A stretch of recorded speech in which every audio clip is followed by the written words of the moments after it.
Hey there. I just wanted to let you know that next week I will be offering a free live VBAC prep workshop called Three Steps to Have an Empowered VBAC, even without a supportive provider.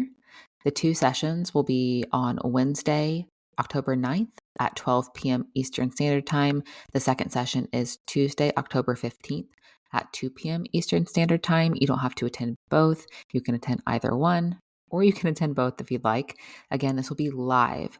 Some of the things I'll be covering in the workshop are how to shift from fear and doubt to confidence and empowerment when it comes to your VBAC, the power of effective communication and boundary setting, and how you can still have a strong support system even without a supportive provider. This workshop is perfect for anyone, whether you're trying to conceive or currently pregnant and preparing for a VBAC. Again, the two dates currently being offered are Wednesday, October 9th at 12 p.m. Eastern Standard Time and Tuesday, October 15th at 2 p.m. Eastern Standard Time. If you want to find out more and register for one of the workshop dates, please go to thehannahgill.com/workshop. Today, we are going to be talking about breastfeeding, how you can set yourself up for success for breastfeeding, and how doulas and other birth workers can serve and support their clients in breastfeeding support and education. And today's guest, we have Katie James. She has been a midwife for 23 years, an international board certified lactation consultant, or IBCLC, for more than 17 years. And she is the host and creator of the podcasts The Midwife's Cauldron and also The Feeding Couch, which is a podcast full of feeding stories. Katie has worked in a variety of settings, from birth suites to home birth, traditional community midwifery, infant feeding clinics, and supporting lactation with families of small and vulnerable babies in neonatal intensive care units. She has worked in universities and hospitals, teaching students, midwives, and doctors, as well as thousands of pregnant women and parents. Basically, anyone who will listen to her talk about the marvels of breastfeeding and lactation. Katie currently spends her time working on creating the Midwife's Cauldron podcast and the Feeding Couch podcast, enhancing lactation knowledge through her online breastfeeding courses, which she created for birth workers and pregnant women, and providing lactation consultations globally. I'm your host, Hannah Gill, and this is Motherhood Flow.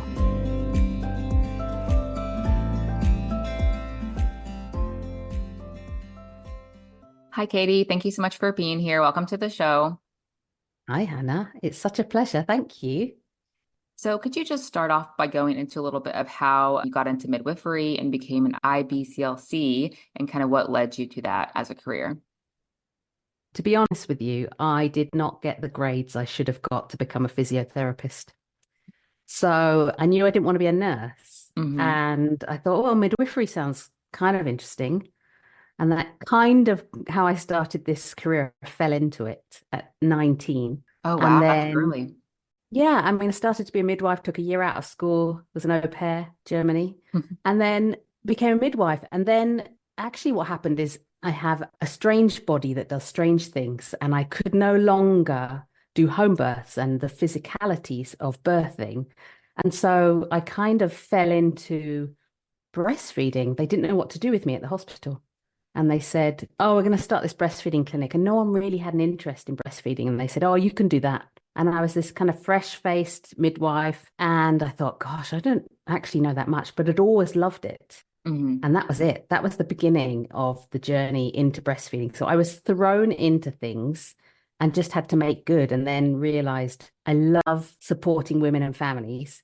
And then what I love even more is educating about it, and then educating all my colleagues and peers about lactation and breastfeeding, and making it become something that's interesting and giving them the passion to go, actually, I love helping people to breastfeed. So the majority of my listeners are here in the US. Could you just explain and touch a little bit on how midwifery care and lactation support in general may look different in the US versus like the UK and other European countries? Because I think the US is one of the few countries where midwives are not the primary attendants at births. It's generally OBGYNs. So could you explain how that looks a little bit different? The biggest thing is that as a midwife, so in the UK and how I trained, is that we are the advocate of the woman and the baby, and therefore the family, the whole family, however that's made up. And we are an autonomous practitioner. So it means that if our client is healthy throughout their pregnancy, they can just see the midwife. throughout the whole continuum up until 6 weeks postpartum or 4 weeks postpartum. So we will care for that mother and baby dyad. And it's marvelous. It's just so wonderful because it keeps, birth is not an illness. Mhm. Birth is not an illness. Pregnancy is not an illness. Birth is also not an illness.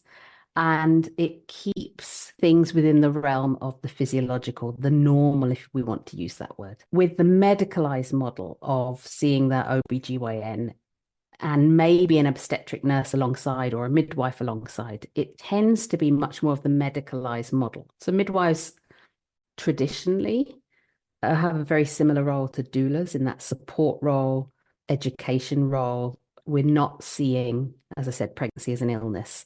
Whereas when we're very much entrenched in this medicalized model, we often are looking for where there could be problems more than monitoring the norm.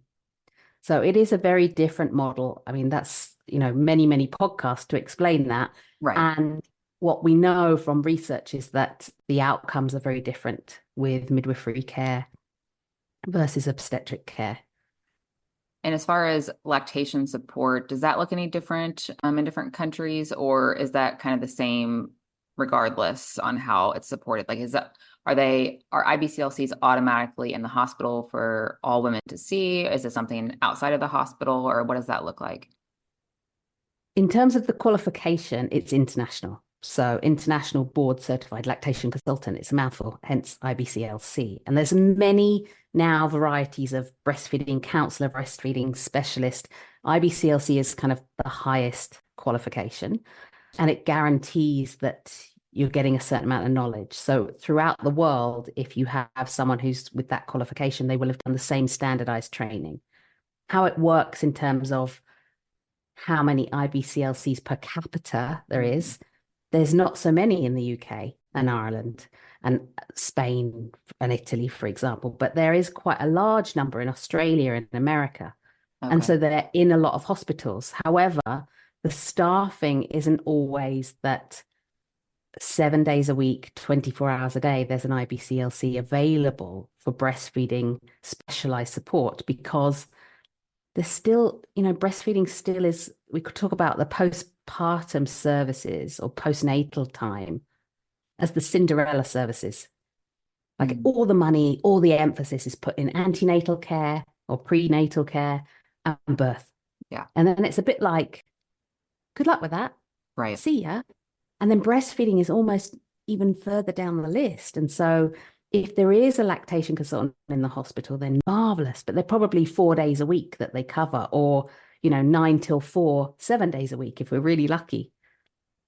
And So, actually, we need them much more. right. And I was going to say, so I completely agree with you that postpartum is almost an afterthought. And then breastfeeding is even like more of an afterthought for people as far as like preparation and education. Here where we are, there is like postpartum preparation classes and breastfeeding classes, but they're very just surface level for the most part if they're provided by the hospital. So I do feel like that is an area where we struggle to really support women and families and really educate them on what it's going to look like, how to go about it, how to find help if you are struggling. So I completely agree with that.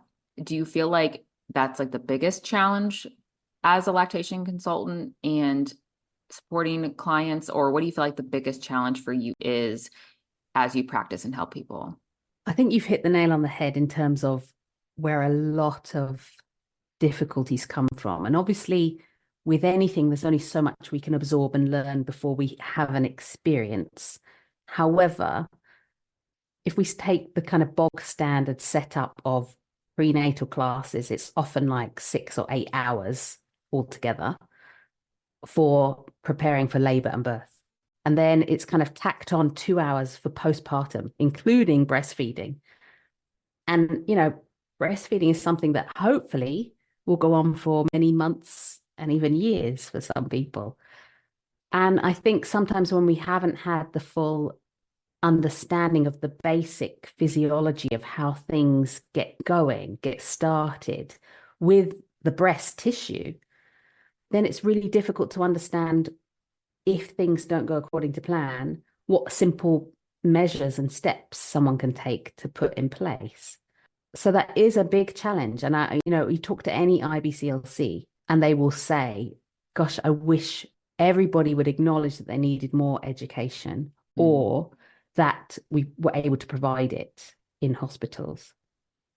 And I feel like there's also a big emphasis on, especially now, I feel like it's more talked about now that your birth experience, you're preparing for your birth experience, but that can also impact your breastfeeding experience. They're directly related a lot of the time.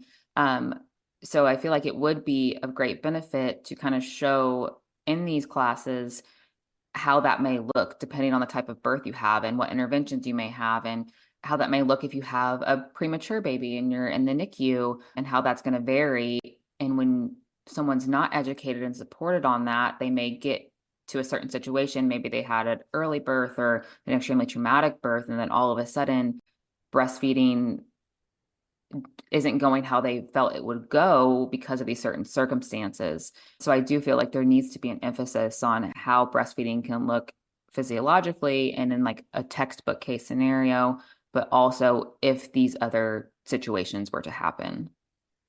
Oh, absolutely. And I think that's probably a passion area for me is currently with our birthing or our maternity obstetric system, there's so much intervention that's happening. And whether that's a good thing or not, I myself can't change what's happening. Mm-hmm. What I can do is then make sure that people have good enough information so they know when things might not be ticking along correctly and they know when to ask for help. It doesn't mean you need to know everything, but also that they know that it's not black or white. It's not like I breastfeed, oh, it's gone wrong, we have to formula feed. There's an awareness that, oh, okay, actually, I did have an epidural, I did have some pethidine. We did end up with an emergency cesarean section. Oh, my baby's really sleepy. Aha. Okay, so this is kind of to be expected, Mm-hmm. but I can do X, Y, Z in the meantime to make sure that my milk comes in on time and I don't have a low milk supply at 4 weeks. So it's that kind of awareness of going, that's okay. We knew this might happen. All good. And there's a plan in place. We know we can do some stuff and make sure that we get things going. And I think that's where we give back control to a new mom, new parents, that they can say, okay, this didn't quite go how we wanted, but we know what to do. Mm-hmm. And we're going to stand our ground. And we know that maybe that's a bit of an iffy suggestion from these health professionals, or we're going to think about this, or we're going to ask these questions. Does that make sense? Yes, yeah, it does. So at least you know like the possibilities of what could or may happen and how to navigate those if it were to happen or who to reach out to. Even if you don't know how to navigate it personally, if you prepare ahead of time knowing, okay, here's the closest IBCLC, here's how you get an appointment, that type of thing. If you have those resources in place ahead of time, it can kind of help if something were to occur. One big thing I've seen a lot on social media, I want to kind of touch on this and then we'll kind of get into how doulas can help kind of fill a gap from the education as far as courses to lactation consultant, if there's like a gap there. But a lot of things I see on social media as far as breastfeeding goes is that a lot of people are saying that breastfeeding is a detriment to maternal mental health and that it almost has to be. Like I've heard a lot of people say that it's just too draining, it's too stressful, and it's taking and making an impact on my mental health. So I'm no longer going to breastfeed, which is a very valid thing that can happen, especially when we're seeing higher rates of like postpartum depression and postpartum anxiety and birth trauma. So how do you feel like you could help support women in making it not detrimental to their mental health and having a successful breastfeeding experience without kind of sacrificing their own health in that process? Mm. For me, I think there's two things. Hopefully, I'm going to remember to say the second one. The first one is maybe we take the emphasis off of that we have to 100% breastfeed and that we think of breastfeeding not as food, but also a kind of connection between mother and baby. Hmm. And that's important because we want that connection. And any amount of breastfeeding that we do can be fantastic. So sometimes it's the sheer weight of the pressure of like, I have to do every single feed. Right. It's Often all when or we kind nothing. of, it's all or nothing, Yeah. exactly. Often when we take that pressure off, what ends up happening is they exclusively breastfeed anyway Right. because the pressure's gone. However, obviously, if someone's coming through and they've had antenatal or prenatal anxiety or depression anyway, this this is really about the village. This is about the support. This is Hmm. about having the right people in place. It's not always possible, but if it is possible to have your psychologist, to have your doula on hand, to have an IBCLC or a peer supporter even, or a La Leche League, a group where you feel you can talk honestly and raw and say, what you're really thinking and feeling, that's going to help support you. Hmm. And I think the other thing that is so simple without getting into huge detail of the specifics, because obviously it's a very individual thing of what's happening and what's working for that mother and baby dyad or couple, is let's go back to basics with everybody, regardless how you choose to feed or regardless how you end up feeding. Let's not disturb this connection and this need and this utter desire to hold our babies in skin to skin contact. Hmm. So we often hear about the golden hour, but I want to chuck that out of the window. It's the golden hours. We shouldn't be disturbing mums and babies really in that first 24 hours. We should be leaving them together as much as possible. Obviously, she needs to go and have a pee and a poop. It's all normal. Yeah. Great. Put the baby down, come back. But holding our babies, not wrapping them up like burritos and putting them into plastic boxes. We, if we look at what monkeys and apes do, Hmm. they don't build nests. They hold their babies. And as much as our society is trying to separate us from our babies, it's like the worst possible thing we can do to our psychological, psychosocial, emotional well-being is to separate a mum and baby, because in those first hours and minutes and days, we're building all those synaptic connections in the brain, both the mother and the baby, to bond, to understand their baby's language, to understand their baby's needs. And when you understand those needs, slowly over time, we're able to cope better because we have a deeper understanding, a deeper connection. And so when things feel like they're falling apart, it doesn't feel so overwhelming. Right. And we go back to those basics of holding our baby, relaxing our breathing, calming down, which sounds so simple. And sometimes it can even sound quite, what's the word? Patronizing. And that's not what I mean at all. It's literally, this is what we as humans are designed to do. And, you know, the system has taken that away from us as mothers for so long now that we see it as normal. And we need to reclaim that back, that this baby shouldn't leave me and my body for 24 hours minimum.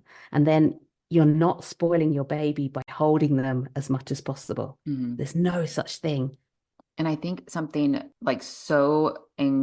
like ingrained and related to that is sleep. And something I hear from so many women is I'm Mm. exhausted, I'm not getting sleep. How am I supposed to breastfeed if I'm just exhausted? And it starts especially here in the hospital, it starts with never sleep with your baby. Don't keep them close to you. Put them in a crib or a bassinet or however that may look. And that's separation. And then there's so many people that fall into dangerous sleeping situations because they're not educated on how to breast sleep or bed share or whatever you want to call it to keep that baby close. And then that ends up having a detriment to their breastfeeding as well. And I think one of the biggest things is educating not just on what would be like safe sleep ABCs or the ABCs of sleep, whatever that may look like in the country that you're in, but also educating on how to safely bed share if you are to want to do that. And I was one of those people that I was so against bed sharing. I was like, I'm going to put my baby in danger. I'll roll over and smother my baby essentially. And when I got to the period of just being exhausted and wanting to still breastfeed, but I wasn't sleeping, my baby wasn't sleeping, I figured out and found the resources to safely bed share. And I feel like that was had a huge impact and a positive breastfeeding experience with both of my babies. And sleep is something that people just don't focus on enough, other than baby needs to sleep, I need to sleep, so I must sleep train them in the crib. And they think that's, again, all or nothing. Oh my goodness, absolutely. And the essence of that is separation. So it Exactly. all comes down to we're separating what we're meant to innately Hmm. do. So, as a reflex is to be with our babies. Safe breast sleeping. I love that you've mentioned that because that's Jack Newman, Dr. Jack Newman. You can go on his website and find awesome stuff.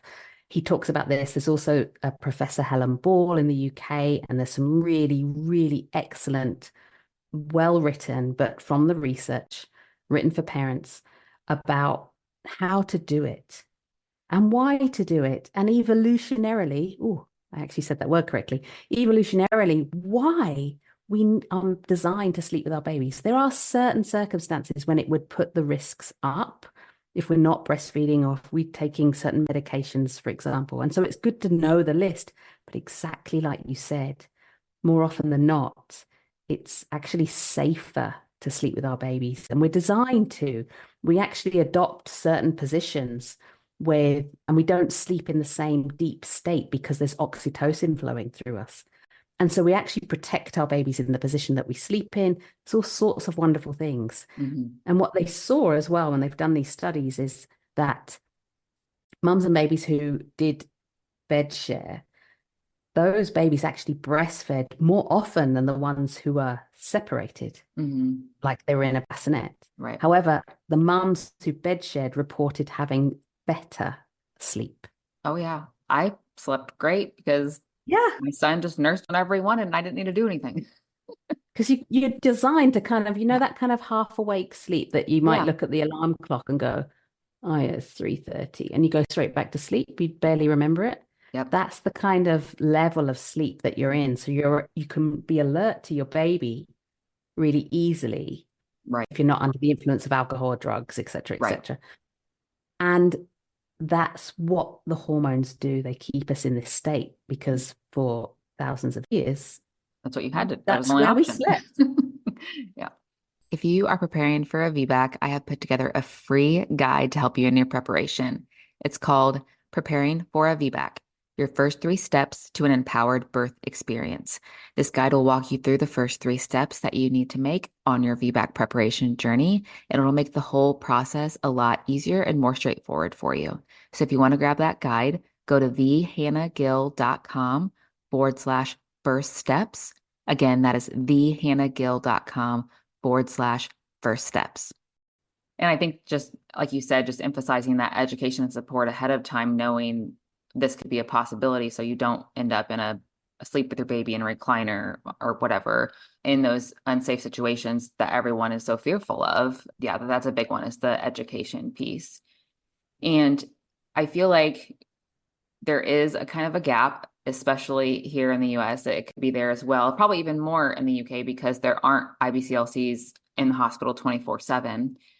So, as far as birth workers and doulas, whether that be birth doulas or postpartum doulas, do you feel like there is a role for them to play to kind of fill the gap, whether that be through education or direct support of breastfeeding? And kind of, how do you think a doula could fill that role, with either without becoming like an IBCLC, to how to like guide that process?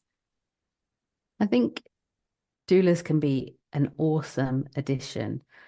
And supporting breastfeeding doesn't have to be just the IBCLC. So, how I see our role is when things are really difficult and challenging, then the IBCLC comes in. Until then, in the UK, for example, it would be the midwife who Mhm. would support breastfeeding. It can be the doula, it can be someone like in the Leche League. It can be someone who's a breastfeeding counselor or a breastfeeding educator. So there's this kind of baseline knowledge, but it's a deep understanding of the basic principles or the fundamentals of what's going on. You call me in when there's real complex things and you've tried everything and you're like, and then I might have some ideas. So for doulas, I think sometimes the role of doulas is focused very much again on the birth and not on this postpartum phase. And even if the role is the support in terms of making nourishing food, doing things so that the mum and baby can just basically hang out together and rest, and the mum can nurture this baby, respond to their needs. The other thing is that sometimes it can be really tiring. You're exhausted, you're in pain, you're stressed, you might have a feeding plan because things haven't gone to plan. Gentle, nurturing touch that partners and doulas can learn very easily just to calm the nervous system down is like worth its weight in gold. Mm-hmm. But also doulas can be incredible supports when they do focus and do some training for lactation and breastfeeding knowledge. Those basics are not necessarily just basic as in they're useless. They are the absolute core of most people's initial journey. The number one reason why most women say they had to stop breastfeeding, well, there's two number one spots actually, pole position, is sore nipples, cracked, sore, damaged nipples, and low milk supply. And that's the number one and number one plus reason in the first 4 weeks. So if doulas can have an understanding of how the physiology of the breast making milk works in that first month, and an understanding of the principles of positioning and attachment at the breast, so how the baby actually gets onto the nipple and the brown or pink bit around the nipple, the areola, and why this is important to have a certain position and attachment. Those fundamentals can easily be learned by anybody. Yeah. And bring them into your practice as a doula. Like it's also such a wonderful feeling to have this kind of more expansive knowledge, and so useful. And I feel like, because not all doula trainings are the same whatsoever. I'm a birth and postpartum doula, so I took training on both, and it touched slightly on breastfeeding and supporting that, but not nearly as in depth as I feel like it could have or should have. And I feel like there's definitely a gap there, depending on what doula training you take. Some doula trainings might not even have breastfeeding at all in them. So do you feel like there's like a specific way, or I know you have courses and offerings and services, or what's the best way for doulas and other birth workers to get this type of education so they can best support their clients? I've heard what you've said a lot. I've also experienced that a lot, that many of the trainings don't, like, to become a postpartum doula, you have to do almost a separate course. Right.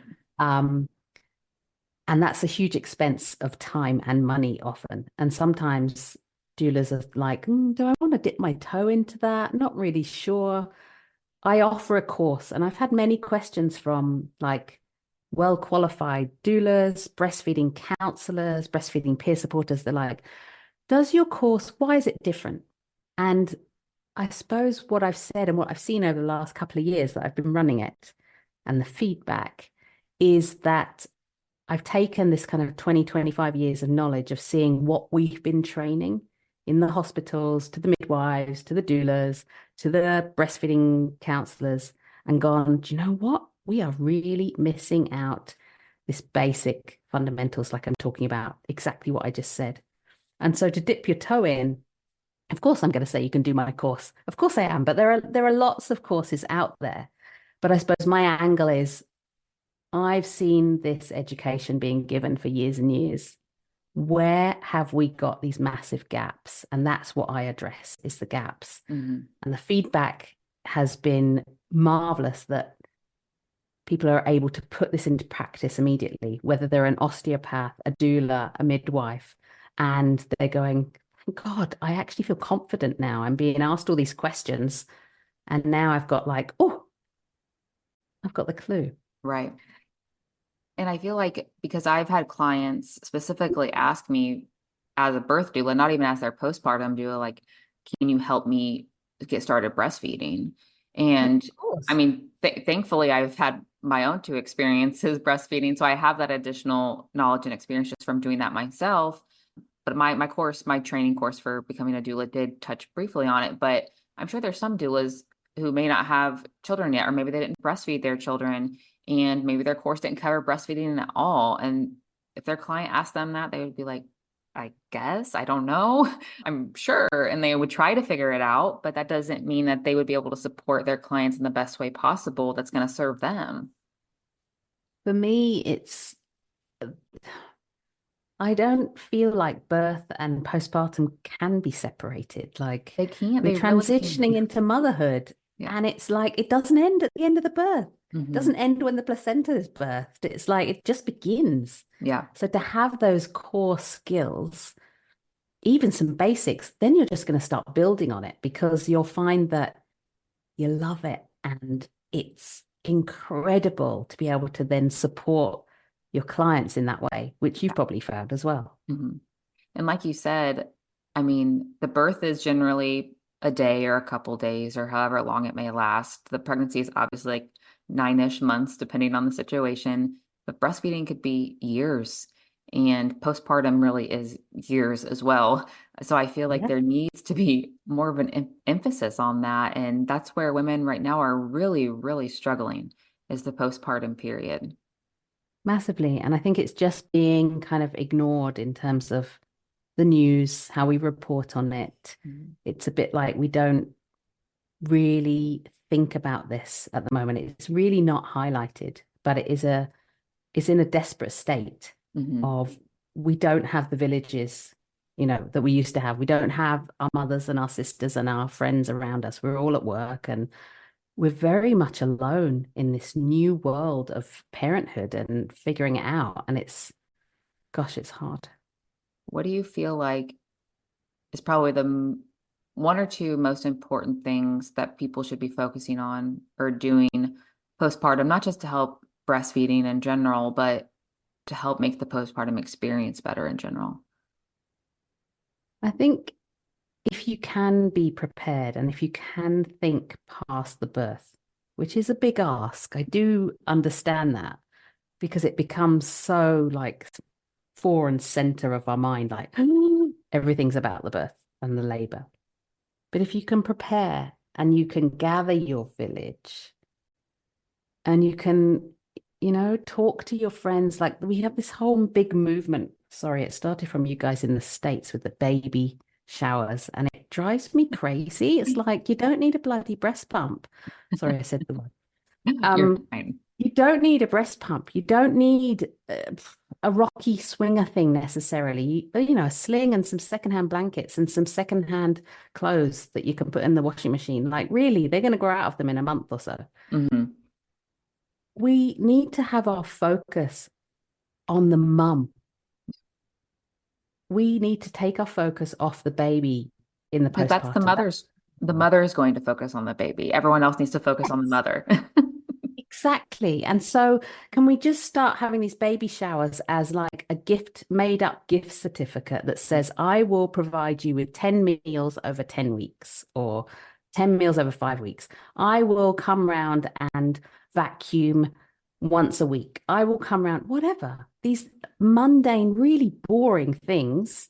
You can make your gift certificate look lovely, but I tell you what, it's the best present. Also, it's time. And when your friends give you time and they do things like that, real, true friendship develops and a trust because you're doing something that we would have done in the past.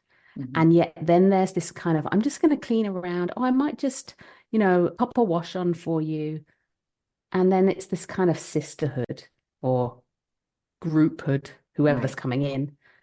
And then it might be that that person or this new mum opens up and Mhm. says actually what she's really feeling, what she really needs, instead of putting on this facade of like, I'll make tea and I'll have a cake ready for you to come and look at the baby and I'll make the baby look all pretty and Right. I'll bring. Oh, we've got our priorities around the wrong way. I completely agree. Just like the majority of people here, my first baby, I made a registry with every single possible thing you could possibly want for a baby and nothing for myself other than maybe some breastfeeding supplies.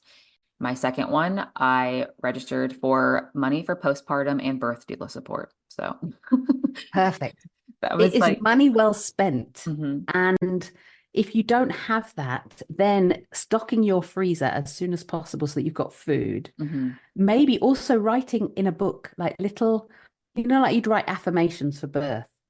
Write some affirmations that you just flick through saying, like, you're doing a really great job today. Or those simple things, because sometimes it can feel very lonely. I yes. would also say, while you're pregnant, go and seek out your local breastfeeding drop-in center or La Mhm, Leche League or whatever it is near you, and go and visit them whilst you're pregnant. yep, This sounds crazy. Everyone looks at me when I say this, and I'm like, do you know what?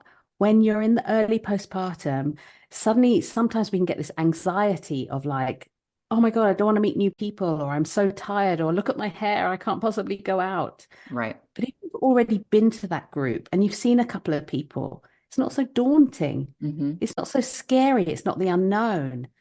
Also, you've got the advantage that you've been pregnant and then watched some babies breastfeed, which, when do we get to see that? Yeah. Before we have our own children, most women never see that. So just Yeah. seeing it in general, like, oh, this is what it's going to look like. Potentially, this is what it's going to look like. Oh, and you might think, oh, like that's what it looks like, or that's how their mouth moves. Just something as simple as that, that while you're in the middle of it, you don't really notice.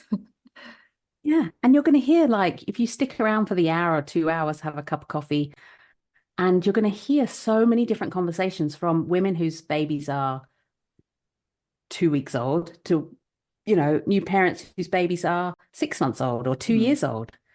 What a great experience. Right. What so fantastic. Yeah. And I love that you brought up baby showers because now I don't know about over in Europe, but now in the US, people are starting to do nesting parties, which is kind of similar to what you're talking about, to where instead of having a baby shower, they invite their closest friends and family over and they help you get your house ready for postpartum and help you cook and help you clean and do all of that. So families are starting to do that instead of baby showers, which is nice, but not Oh, nearly as much as baby showers still.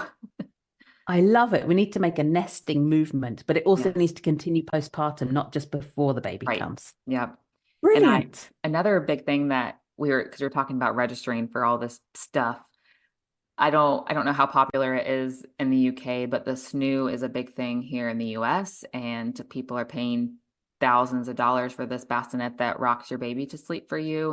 And you were talking about separation, how that should be you doing that versus the bassinet. But yeah, people are spending $2,000 on a bassinet when they could spend $2,000 towards postpartum support. Wow. Yeah, that blows my mind, really. It's our emphasis is on material things. Hmm. And I think we need to see what we're doing as something which is human and quite basic. Right. That sounds awful, doesn't it? I just mean, like, let's go back to basics, okay? Right, We are right. human beings. Let's imagine we're cave women Yeah. and this is how we work, and we're becoming cave parents. Yeah. And what do we need? Okay, we need to keep our baby warm, we need to keep it safe, and we need to keep it fed. Hmm. Anything extra is a bonus, and Right. we need to be supported ourselves. Yeah. So we're going to have our cave grandparents and our cave sisters and brothers and our cave Hmm. friends come round, and we're going to make our nest, which Hmm. is our comfy spot, probably on the sofa, where we're going to just chill out and hang out in skin contact and feed and eat and occasionally have a shower. Yeah. And that's as far as we need to think about it, really. Yeah. I completely agree. I completely agree. Is there I anything know. else that It's you so wanted? simple, isn't it? Yeah. And yet we It, make it so difficult. Please avoid the baby showers, like go with the nesting move. and you can even just have like a party to have a party and celebrate, but doesn't mean you have to register for Yeah. a million things. But is there anything else that you want to touch on before we go?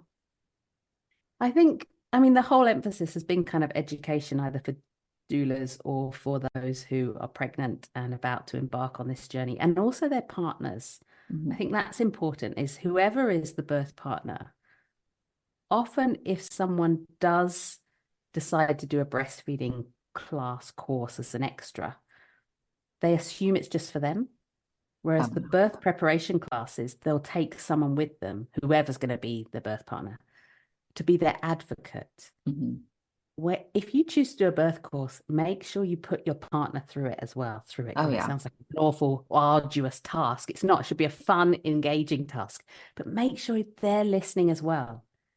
Even if it's a male partner, just because it's breasts and breastfeeding doesn't mean they're not involved. They're very much involved.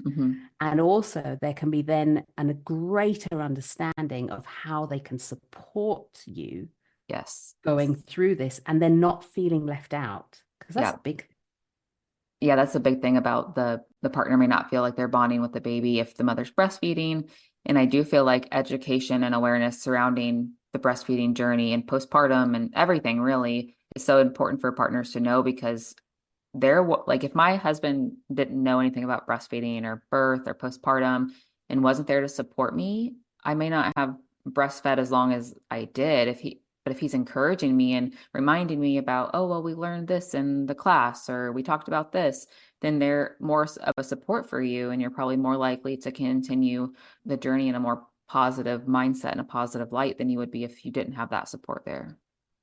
You definitely are. And that's actually been verified by the research. The most important person that helps someone continue to breastfeed is their partner. Not an IBCLC, not a midwife, not a doula, not the grandma, their partner. So seriously important. I even had my parents and my in-laws take a grandparents class with our first baby. I made them sit. They were fine to do it. They weren't upset about it. But it talked about everything from pregnancy to birth to postpartum and how you can support as a grandparent. So I thought that was really beneficial as well. Basically, education is key to everything we do in life, because it gives us the control to make our own decisions based on the knowledge we have. If we don't have the knowledge, we don't know what questions to ask. We don't know what we might have been able to do.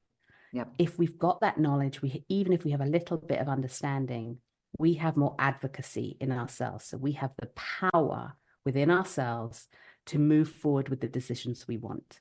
And so for me, education is queen and king, and all of them.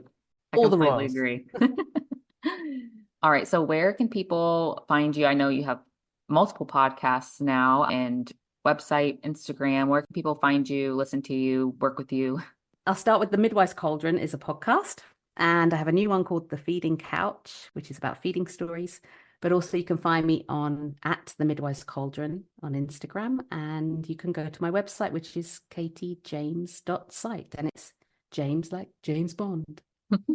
And I will link all of that in the show notes so everyone can contact her, find her, listen to her podcasts. They're both great. So thank you so much, Katie, for being here. I really appreciate it. Thank you, Hannah. It's been a pleasure. Thank you so much. You just finished another episode of Motherhood Flow. For more, head over to thehannahgill.com or on Instagram @thehannahgill. As a reminder, this podcast is provided to you for educational and entertainment purposes only. It should not be considered a substitute for medical advice. Until next time, keep flowing.